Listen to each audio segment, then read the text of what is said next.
You all go back to the book also if you've got a book in front of you. Right?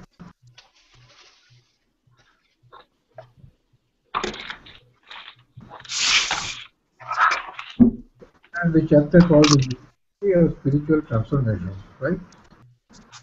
And he has shown us that the chief defect is that our actions all originate from the vital being, some kind of control and orientation by the self-conscious, intellectual, and higher being, right? But essentially, it is that, right? And so, the next most important thing that you have to remember is that man is a double nature, or man has a double nature. That means a part of the higher nature which wants to raise us to a higher level, and then there is this lower nature of ours. By lower nature is meant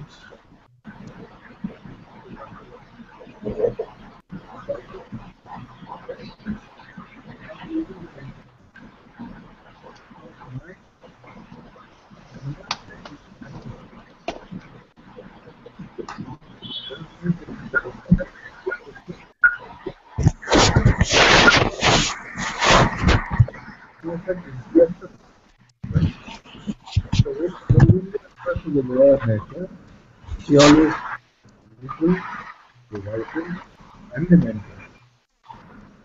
And as he says, we are a double nature, right? So there is a higher life and there is a lower life. And this higher life is superimposed on the lower, as he calls it, a permanent intruder upon our normal existence. This intruder constantly scolds, encourages, discourages, lectures, tries to raise up, but it doesn't seem to be successful at all, right?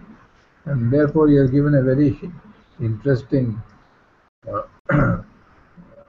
simile where he considers the higher nature and the lower nature in all of us, right, as an ill assorted husband and wife, always at odds, and yet half in love with or at least necessary to each other, unable to beat out a harmony, yet condemned to be joined in an unhappy leash until death separates them. See, the next sentence is crucial. All the uneasiness, dissatisfaction, disillusionment, weariness, melancholy, pessimism of the human mind comes from man's practical failure to solve the riddle and the difficulty of his double nature.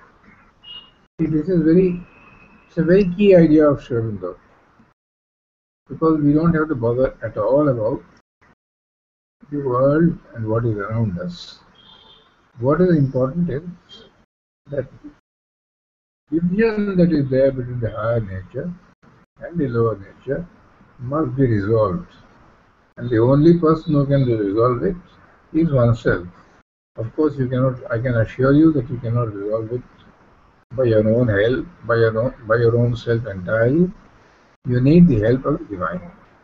The divine within you, which is important, and sometimes even the divine which comes through certain agencies outside you, right? But ultimately, it is the divine help and protection that helps us to go to this higher thing. So this is the whole problem, right? Now the higher power is only a mediator, and then it looks that it is not possible to change this lower nature in the light of the higher nature. So there is a tendency at times to give up this lower nature and to try to arrive at a kind of satisfaction by living in the higher nature. And that can be done only by withdrawing life from life completely. But that does not solve the problem at all. Now, the most next important thing, and this is very important, it is in page 237. Life cannot be entirely rational, cannot conform entirely to the ethical or the aesthetic or to the scientific and philosophic mentality. Important sentence because there is a tendency today very strongly in the West and very much even in the intellectuals of India. They would like to solve all the problems by rationality. This is an absolute illusion. We are cheating ourselves. Now, this has very practical implications. Because if one is convinced that this is right and the opposite is wrong, right? Naturally, you will fight for what you think is right. But if you realize that what I think is right, but the opposite is also partially true, right? Or might be very much true, then one doesn't get involved in all these things. See, this is very important in life because as human beings, unfortunately, we do not have that unity of the being or the domination of the higher being. So we have to act. And we act according to our leanings on the rational side. So if I am brought up in the east, I lean on one side. If I am brought up in the west, I lean on one side. But as a true individual, one should realize that none of them are right and therefore not lose one's head, right? And especially have opinions about things that are happening in the world. About your life, well, whether you like it or not, you have to take decisions. You have to do certain things on this side, or you have to do certain things on the other side. Always remembering that you might not be completely right? So, and as Shobinu says, all appearances to the contrary are always a trompe-l'oeil. It's a typical French sentence. Trompe-l'oeil means deceiving oneself. I mean, if you translate it literally, it means eye deceiving, I-E-Y-E, but here it means self-deception. So when you believe that you are governing your life completely by reason, right, then it's absolutely impossible. So he says dominated, repressed, life may be, but it reserves its right. And two individuals or a class may establish its domination for a time, but there are, as he says, traitor elements waiting inside, and when the chance comes, they will re-establish their instinct, recover its fields, and goes on. You see, now we have come to a very difficult period, right? Now, what do we do? Now, in the modern age, particularly in the West, in the materialistic age, they decided that this is not possible, right? That let us enjoy our life and not try too much to control it by the reason. Right? As much as it is necessary so that it doesn't go beyond control, right? So it means that the vital life takes over. You see, in the middle of the sentence, the paragraph of page 238, right? He says the titanic development of the vital life which followed is ending as the Titans always end. Own fuel power in the conflagration of a world war, its natural upshot. A struggle between the most efficient and civilized nations for the possession and enjoyment of the world of wealth, its available spaces, an inflated and plethoric commercial expansion, largeness, real size, and so you must get to the root of things. This is a study of history. The First World War, and 25 years later or so, the Second World War, was simply because of this gigantic vital development, titanic vital development, and it was a war not between the so-called inferior or backward nations of Asia and Africa and South America, but it was a war between the most efficient and civilized nations for what? For possessing all the commercial expansion, etc., etc., etc.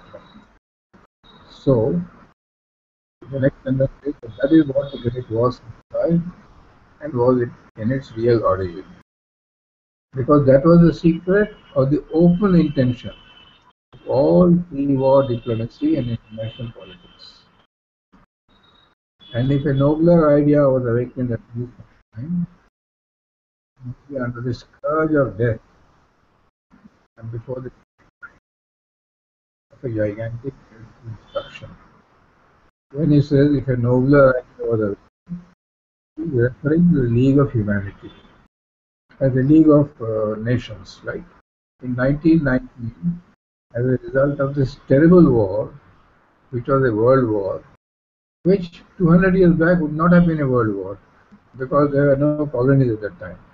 But once Europe colonized the rest of the world, they exploited the masses, they exploited the wealth of the colonies, all in the name of freedom and great ideals, which is a complete self-deception, but merely because they wanted to have all the markets under their complete control.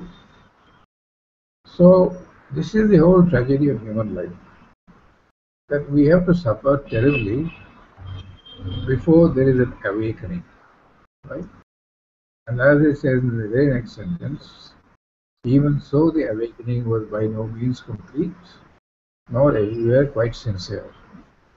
The League of Nations was simply a cover, despite all the pretense, right, to continue colonizing and dominating. And the League of Nations, unlike the United Nations after the Second World War, was made up only of 50 nations. So India was represented by Great Britain, Vietnam was represented by France, and so on.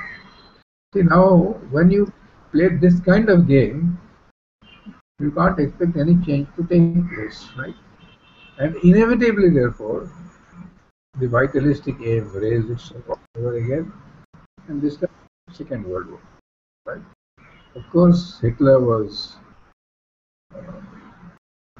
carried the same disease which all colonial nations have got, right? To its extreme point, and therefore it hurt a lot, right? So, as is Sherwindo is very clear, then this insincere mentalizing and rationalizing to justify what one wants will not take us very far. It might, and this is very important both and international. We should not live in those illusions, Real and final solution. I can't hear you. Somebody is speaking.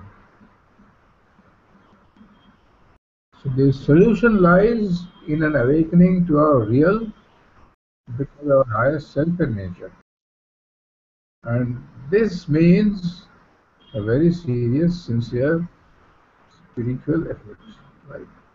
So, as he says in the next paragraph, we have then to return to the pursuit of an ancient secret, which man as a race has seen only obscurely and followed after lamely, has indeed understood only with his surface mind and not in its heart or meaning.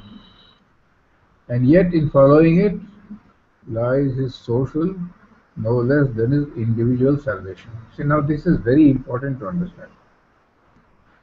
You can't be a disciple and a follower of Sri Aurobindo and then follow in your individual life, try to follow Sri Aurobindo, but in the social life, you repeat what everybody else is saying. You cannot separate things because Sri Aurobindo's yoga embraces the whole of life, individual life, social life, political life, educational life, everything. Right?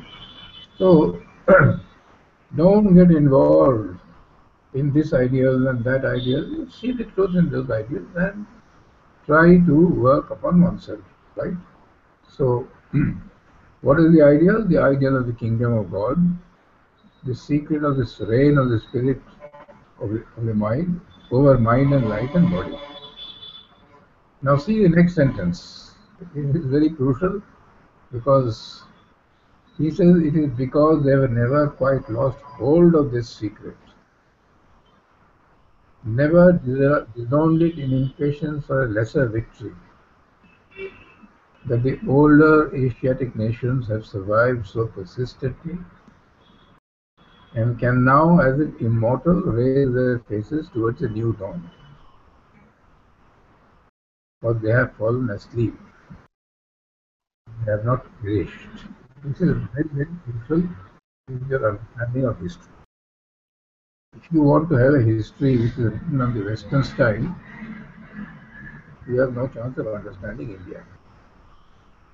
India has survived only because first it was the rishis, then it was the Vedas and the Upanishads, and then in the Gita. Not because of the Mauryan Empire or the great other empires, or right, but because every time we are on the verge of collapse, there was a surge of spiritual life, and it is this surge of spiritual life, these saints, that completely change the life. So you see, if India has to succeed, right, it has to never give up its spirituality. All very nice to have the economic development, political development. They are all very useful. They are all very have their place in life, but they have not perished. It is true that they have for a time failed in life, where the European nations who trusted to the flesh and the intellect have succeeded. But that success, preciously complete but only for a time, has always turned into a catastrophe. Now look carefully. He says has always turned into a catastrophe. This is all the Western nations and other nations are really powerful. It will ultimately end in a catastrophe. Unless they use this economy for a search of the spiritual being. So this is very important to understand. But then the other half is there. Still Asia had failed in life. She had fallen in the dust. And even if the dust in which she was lying was sacred, as the modern poet of Asia has declared, right? One of the modern poets, I'm not sure, so I'm not mentioning his name. He said that even if you are in the dust is sacred, right? Shobindu writes, though the sacredness may be doubted, still the dust is not the proper place for man, nor is to lie prostrate in it the right human attitude. Asia temporarily failed, not because she followed after things spiritual, as some console themselves by saying, as if the spirit could be at all a thing of weakness or a cause of weakness, because she did not follow after the spirit sufficiently, did not learn how entirely to make it the master of life. This is the key thing that you have to understand. That following spirituality for half an hour in a day, doing a little puja and a little prayer, and the rest of the time, that will not. Spirituality is a 24-hour affair, day in and night in, right? It is very difficult, let us have no illusion, but there is no other solution. So she did not follow after the spirit sufficiently, did not learn how entirely to make it the master of life. Her mind either made a gulf and a division between life and spirit, or else rested in a compromise between them, and accepted as final socio-religious systems founded upon that compromise. So to rest is perilous, for the call of spirit more than any other demands that we shall follow it always to the end. So you see, if you have decided to take up the spiritual life, you have to struggle right till the end. Doesn't matter what it means. And that end might take one life, might take many lives, but it doesn't matter. You can't go back. And the end is neither a divorce and departure nor a compromise, but a conquest of all by the Spirit, and that reign of the seekers after perfection, in which in the Hindu religious symbol, the last avatar comes to accomplish. So this is very important, right? Now the next line also is very important. This truth it is important to note. For mistakes made on the path are even more instructive than the mistakes made by turning aside from the path. So when you take up spiritual life, you are bound to make mistakes. And these mistakes are going to help you much more. Instead of that, if you run away from the spiritual life and go back to the ordinary life, you will absolutely, it will be a miserable failure. So once you have taken, if you have not taken, doesn't matter. But once you have decided that you are going to take up the spiritual life, there is no turning back. You have to make it more and more integral, more and more complete, and go struggle right till the very end. Struggle because our lower nature is always troubling us. Need not struggle if you follow the sunlit path, and that sunlit path means depending entirely on the divine. So, as it is possible to superimpose the intellectual, aesthetic, ethical life or the sum of their motives of the vital and physical nature, to be satisfied with a partial domination or a compromise, so it is possible to superimpose the spiritual life or some figure of strength or ascendancy of spiritual ideas and motives on the mental, vital, and physical life nature, and either to impoverish the latter, to impoverish the vital and physical existence, and even to depress the mental as well, in order to give the spiritual an easier domination, or else to make a compromise, right? And this compromise leave the lower being to its posture on its doing or condition of its doing frequent homage to the spiritual existence, allowing to a certain extent creation or and formally acknowledging it as the last state and the finality of being. Now you see, these two things are the solutions, right? Either you impoverish the vital being, which means you take up what is known in India as sannyasa, reject the mental, reject the mental being. Nothing is changed. Or you have a double life. You have a higher aspiration, and the lower life continues exactly as it is. See, now all of us, let us have no hesitation in saying this. Where I include, when I say us, I include myself. All that we are doing, this will not do. This is not going to give us the solution. We have to have a complete, at least an attempt to have a complete spiritual domination to superimpose the spiritual life on our physical, vital, and mental life. Difficult, but there is no choice. And this is what he said, that this is the most that human society has ever done in the past, including India, even at its very best ages. It has done a little more, might be, than many others, but it is not enough. Not a humanity leading its ordinary life.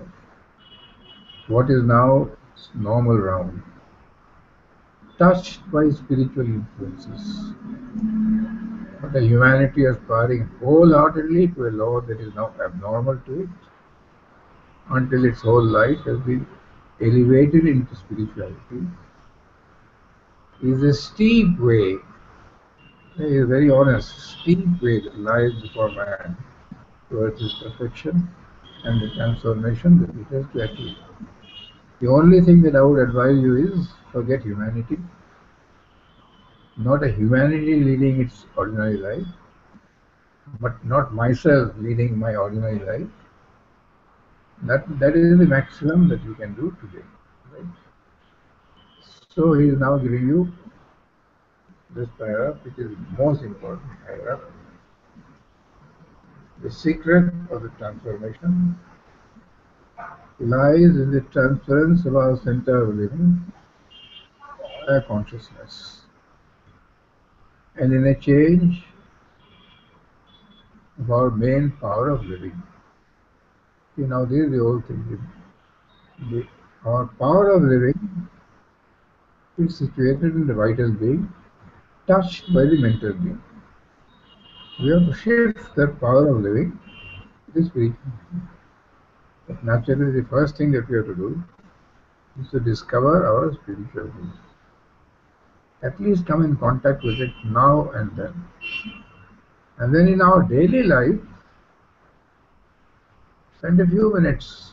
It's very difficult to during work, but spend 10 minutes or 15 minutes where you will try to obey only the highest part of your being. Right? And little by little, things will change. So, the central will implicit in life must be no longer the vital will in the life of the body, but the spiritual will of which we have now only rare and dim intimations and glimpses. Now, this spiritual will, when you are alone by yourself,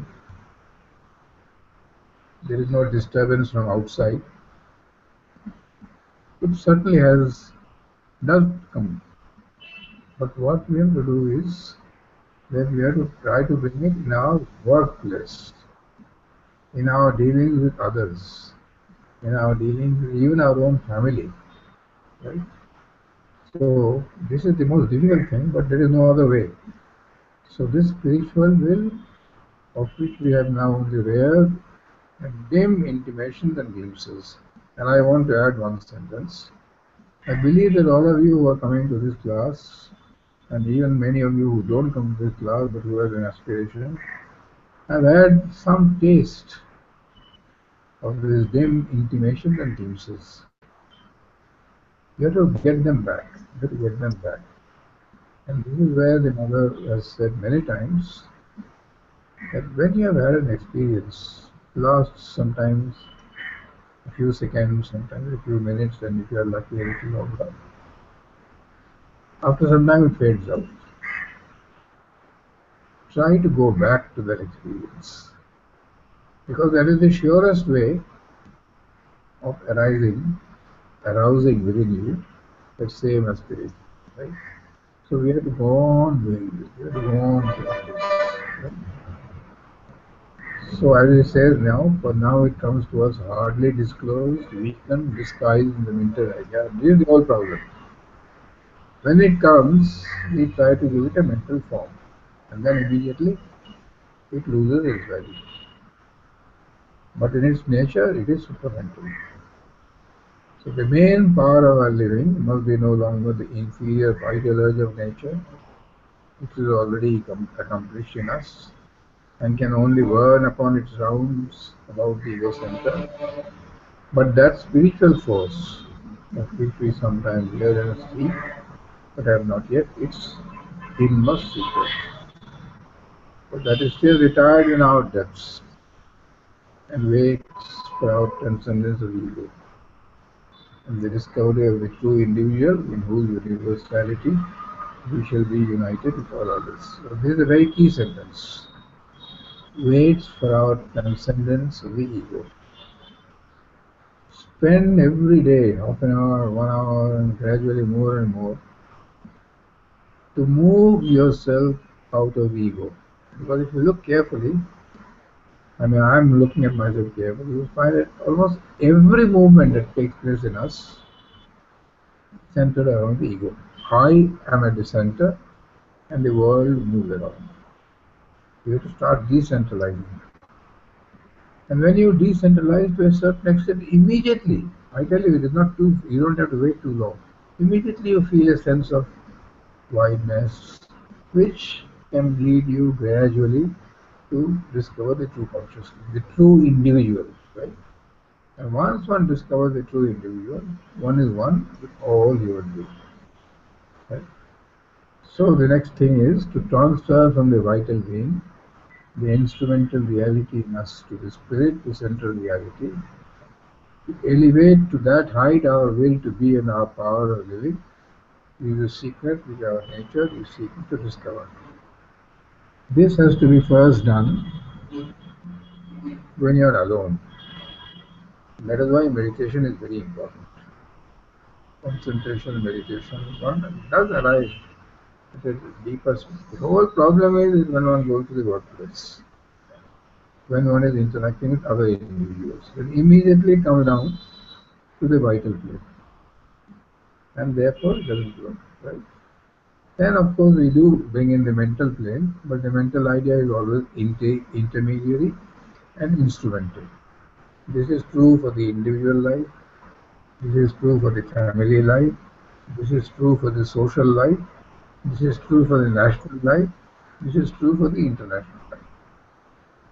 Now, we have no right to demand the international community or the national community or the society and even probably the family to change. We have to start with ourselves. Right? And the point is that unfortunately, or very fortunately, for the human being, he cannot remain forever at the lower level. Something in him will always push him upwards. But then only that pushing upwards is not complete. So either we will gravitate downwards or we will move upwards. And it is impossible for us to remain downwards for a long time. That long time, of course, is very relative. It depends on the person. But sooner or later, if there is something, some element of the divine within us which is prominent, it will push us towards that higher nature. That is why I will just remind you, close with one little story, right? There was a gentleman of extreme goodwill. I do not know whether it is true or not, but this is a story which has a very interesting message. He wanted to do, he wanted to change the world. He was very unhappy because he saw that the world was not at all what he wanted. So when he started changing the world, he found it far too big. So somebody told him, don't bother about the world. So he said, all right, I will change my nation. So we all want to change our nation. We criticize Narendra Modi, we criticize Sonia Gandhi, we criticize this person, we criticize Obama, we criticize this, we criticize that. We want to change the world. You will find that it is absolutely useless waste of time. So after some time you will say, why bother about the nation? I will change my society. Soon you will realize that even the society is far too big for you. There is no chance of doing anything there also. Then ultimately you will come and say that I will change my family. And there too it doesn't work. You will find that the family goes its own way. And finally you will say, or semi-finally you will say, I will change my wife at least. There too you find that it doesn't work. Ultimately you have to change only yourself.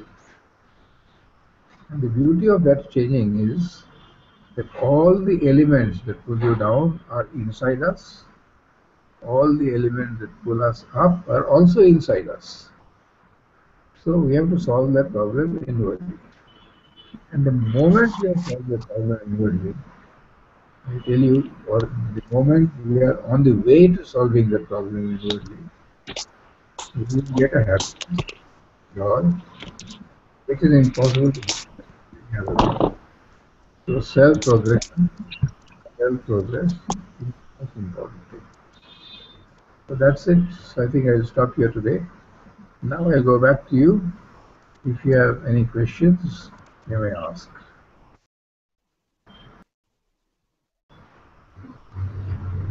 So I can see Varsha, Paras, Vasudev, Donna, and Aurora. So Donna, have you any questions? Was it clear the sound today?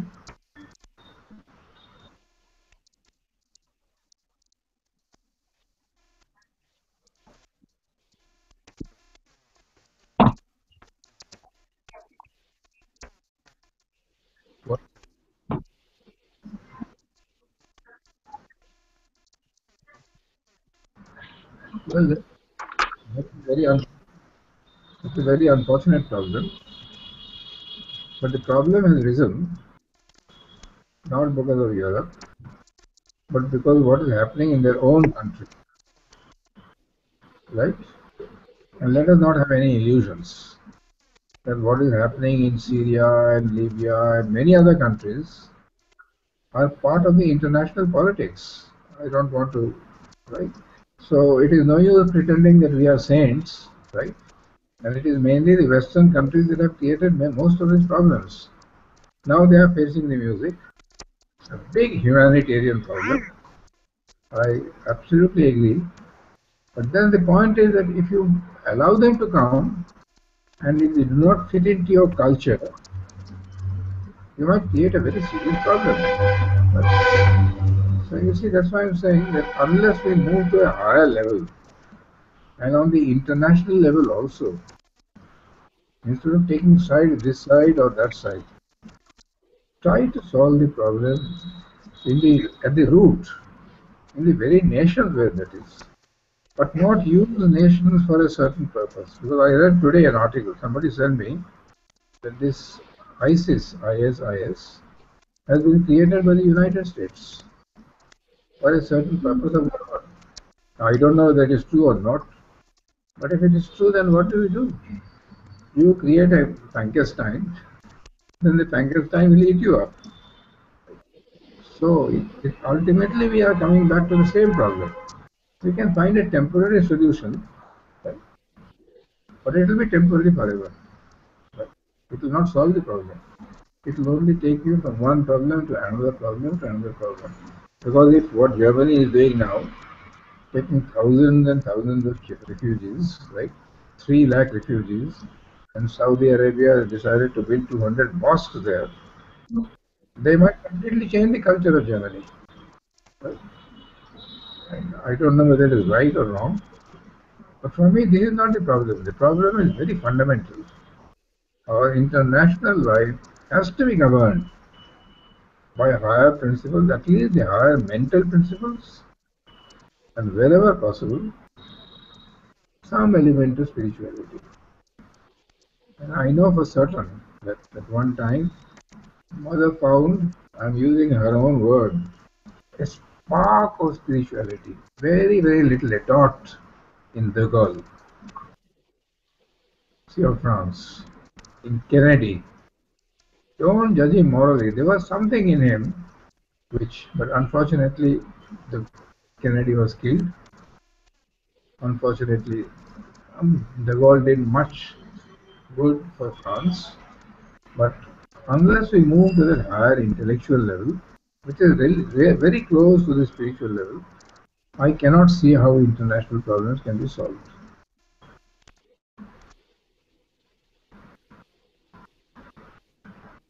Unfortunately, the powerful countries, past 150, 200 years, almost all the root of the problems today are from there.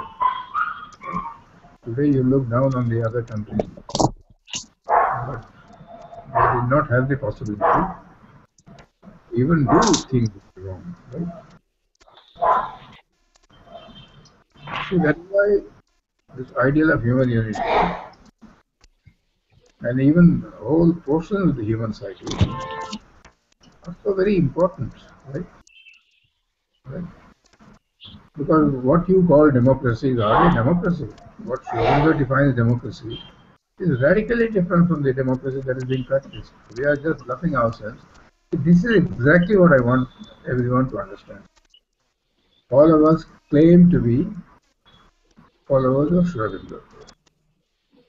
But the moment it comes to collective life, we are followers of the Democratic Party or the Conservative Party or the BJP or the Congress or this party or that party. None of them represent the truth. So we are bluffing ourselves all the time. We have to understand that might be one group is moving slowly in the right direction. Many groups are definitely moving in the wrong direction. But unless we have the courage to stand up and say we have to move toward the higher ideals, You can do what you like. Now, I would like to ask you: should the Western countries accept the refugees or refuse them, send them back? Syria has refused to accept a single refugee.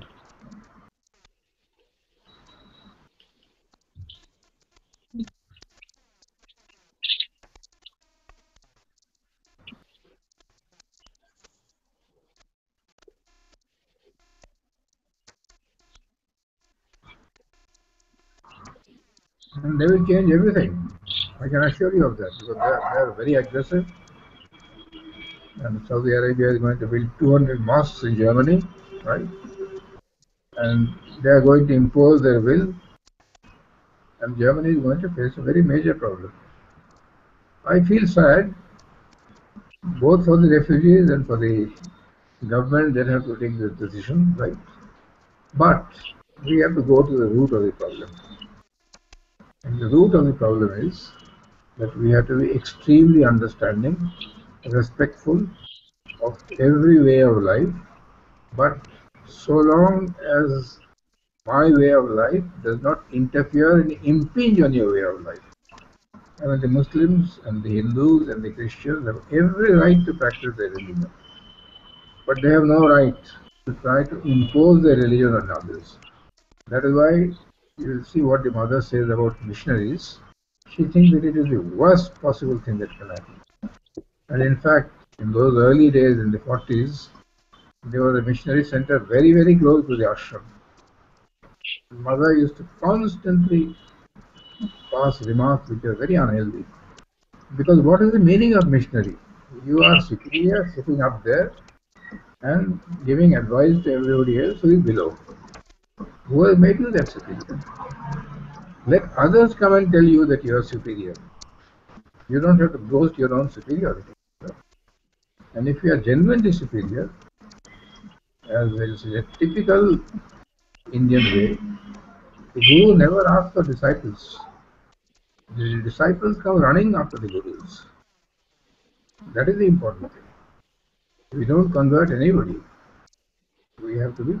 If this much is done, you know, wideness, tolerance, understanding, then slowly the spiritual path can take place. But this sense of superiority, this sense of we are above, and you see, we are all mental beings. The minimum that I would say that we should do is that since we are not in contact with the spirit at every step of our life, right? At least try to see that there is a truth in this idea and there is a truth in the opposite idea. That is the minimum that we do. And if you do that, then you stop all this making petitions and trying to make the government do this and somebody else making the government do that. Those who are doing it not out of sheer perversity. They are doing what they are doing because they think it is good. But I can assure you, and you can put it down, every mental decision that you take, I can oppose it on very sound grounds. So if you think that you have arrived at a mental decision which is perfect, you are living in a fool's paradise, and much worse, you are deceiving yourself, and therefore you are doing a great harm. But we do feel extremely sorry for these refugees. As a human being, I understand their suffering. I do not know the solution.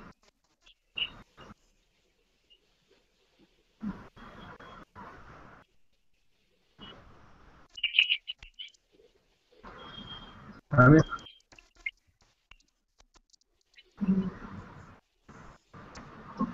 you see, that is why, especially on large political decisions, to pass opinions is very unhealthy. I remember when somebody told mother that, Pandit Nehru should have done the following thing. Mother said one thing, and this is what I would advise every one of us to do, including myself. Put yourself in the position of that person and see whether you can do something better. So those who criticize Narendra Modi, let them put themselves in his shoes and not just damn him, right?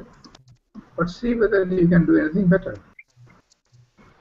Those who criticize Obama should put themselves in their shoes. But the one area where you can comment, probably with some kind, is in the large political ideas. If anybody who is the head of the state says that women must be suppressed, there you must come and stand up and say, no, this will not do. Men and women have to be given equality. How to do it is a very difficult thing. But the ideals have to be kept in thought. That is the only thing where you can discuss and give an opinion.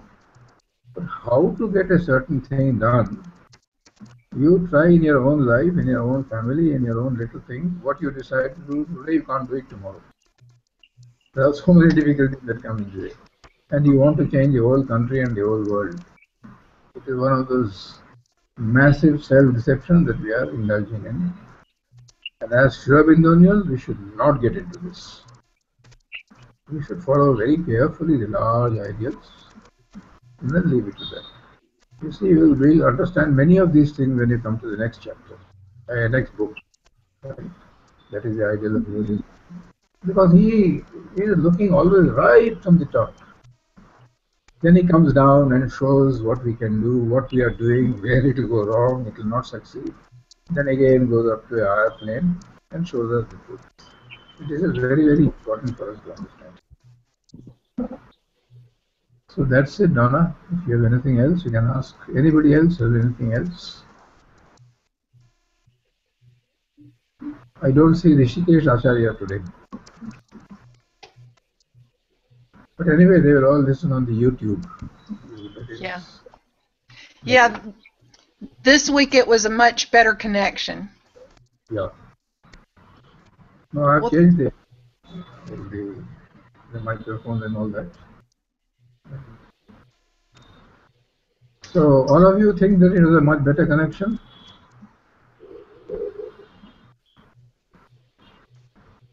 Aurora, was it better today to hear? Much better, sir, than last week. Much better. And Varsha, was it clear?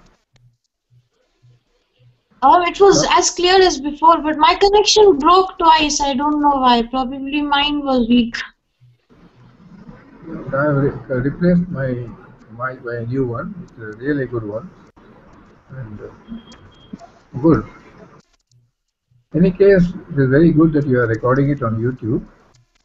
And you can listen 2 or 3 times. You can ask me any question you like. Always at your disposal. This is what is keeping me going, reading Sri Aurobindo, discussing Sri Aurobindo, working on Sri Aurobindo, and the mother, of course. I mean the same thing. So that's it for today. Thank you, Kittu. We'll look forward to next week, and we'll start at 7:30 p.m. Indian Standard Time next week. Okay, you just inform everybody else by email also that we'll start at 7:30 p.m. Yeah. I'll send it out earlier in the week just so that it won't be hard on somebody. Right. Okay. Well, thank you again. Good night. Good night. Bye, everybody.